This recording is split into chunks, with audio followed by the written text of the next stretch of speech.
¿Fue Diego Armando Maradona el mejor jugador de todos los tiempos o el más grande villano que dio el fútbol? Porque mientras millones lo veneran como un dios de la pelota, otros lo recuerdan por su adicción, la indisciplina y la oscuridad fuera de la cancha. Lo cierto es que nadie dividió tanto al mundo como él. Hoy te voy a contar la historia del chico pobre que se convirtió en el rey de Nápoles, que levantó una Copa del Mundo casi por sí solo y que dejó un legado eterno marcado por la gloria y la tragedia. Esta es la hermosa y dolorosa historia de Diego Armando Maradona. Diego nació el 30 de octubre de 1960 en Villa Fiorito, uno de los barrios más pobres de Buenos Aires.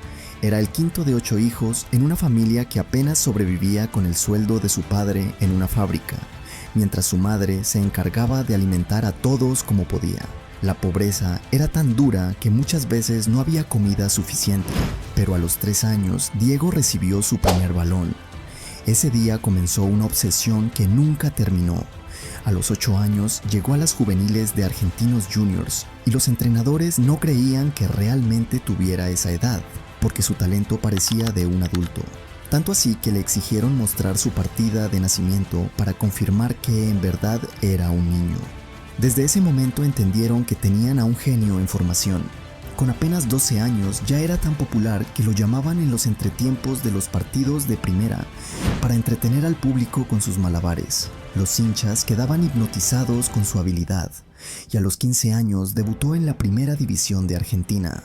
Apenas entró a la cancha, le tiró un caño a su marcador, Juan Domingo Cabrera, como si fuera un mensaje al mundo.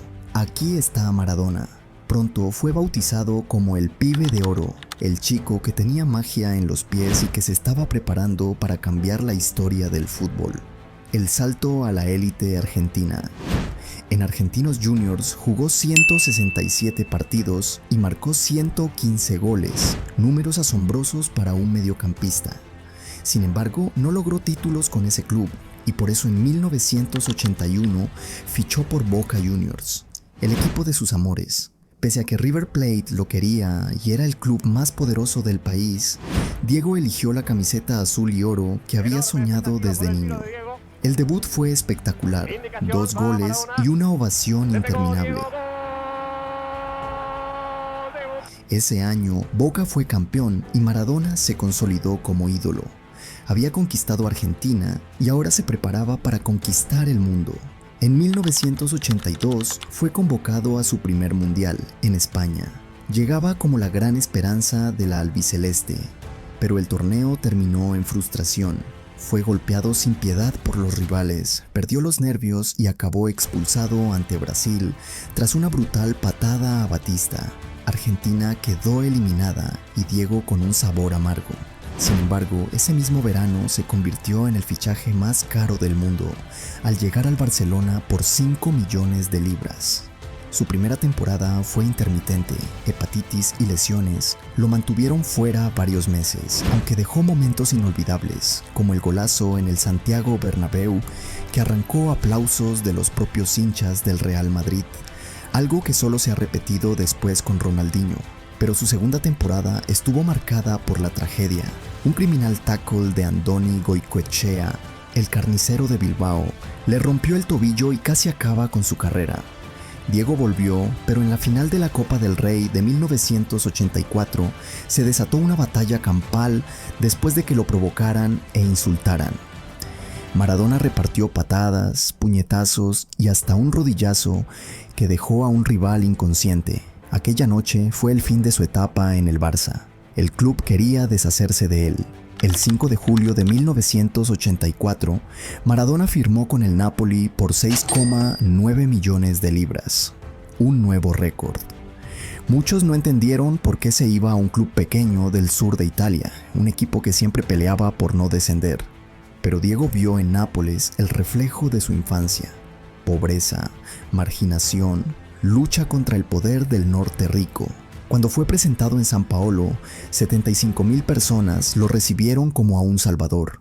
La ciudad entera se paralizó. Maradona transformó al Napoli en pocos años. En 1987 logró lo impensado, el primer scudetto de la historia del club, junto con la Copa de Italia. La ciudad explotó en semanas de fiesta, se pintaron murales de Diego por todas partes y hasta hubo bebés llamados Diego en su honor. En 1990 volvió a llevar al Napoli al título de liga y conquistó además la Copa de la UEFA en 1989. En esos años, Napoli pasó de ser un club olvidado a desafiar y vencer a los gigantes del norte como Juventus, Milan e Inter. Diego era el rey indiscutible, adorado como un dios en Nápoles. Pero lo mejor de su carrera llegó en México 1986. Allí, Maradona dio una de las exhibiciones individuales más grandes de la historia del fútbol. En fase de grupos fue el motor del equipo. En octavos lideró la victoria sobre Uruguay y en cuartos llegó el partido que definió su leyenda. Argentina contra Inglaterra, solo 4 años después de la Guerra de las Malvinas. Primero llegó la mano de Dios. Un gol con trampa, con picardía, que desató la furia inglesa. Y apenas minutos después, el gol del siglo. 60 metros recorridos, 5 rivales eliminados, un arquero en el suelo y un país entero gritando de emoción.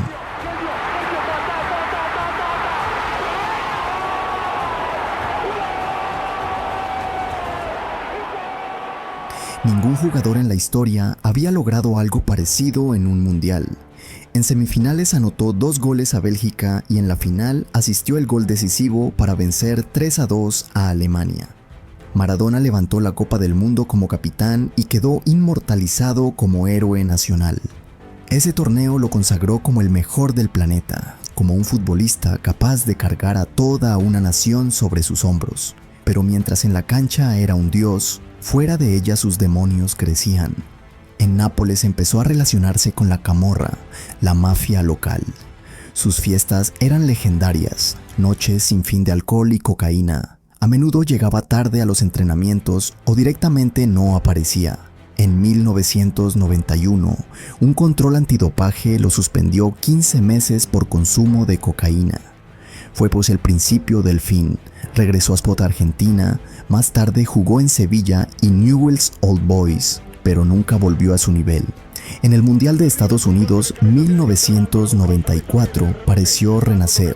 Marcó un golazo contra Grecia y dio una asistencia brillante ante Nigeria. Pero después del segundo partido lo sacaron del torneo. Había dado positivo por efedrina. Fue el último partido de Maradona con la selección. Tras su retiro en 1997 con Boca Juniors, su vida fue una montaña rusa. Problemas judiciales, excesos, aumentos de peso, operaciones de urgencia y hasta periodos cercanos a la muerte. Sin embargo, también tuvo momentos de reconocimiento. En el 2000 fue votado como el mejor jugador del siglo junto a Pelé. Argentinos Juniors nombró su estadio con su nombre y en 2008 incluso dirigió a la selección argentina en un mundial. El 25 de noviembre de 2020, a los 60 años, Diego Armando Maradona falleció tras un paro cardíaco en Buenos Aires. Su muerte generó un duelo mundial. Millones de personas salieron a las calles en Argentina. Nápoles lloró como si hubiera perdido a un hijo y hasta el Estadio San Paolo cambió su nombre a Estadio Diego Armando Maradona. Maradona fue un genio incomparable, un hombre que vivió entre la gloria y el caos, entre el cielo y el infierno, el chico pobre que cumplió la fantasía de millones, que derrotó a los poderosos con una pelota en los pies y que al mismo tiempo se perdió en sus propios excesos. Su vida fue un reflejo perfecto de lo que significa ser humano, grandioso y trágico a la vez. Y ahora dime, ¿para ti Maradona fue el mejor de todos los tiempos o el más grande villano de la historia del fútbol? Déjame tu opinión en los comentarios y no olvides suscribirte al canal para más historias increíbles del deporte.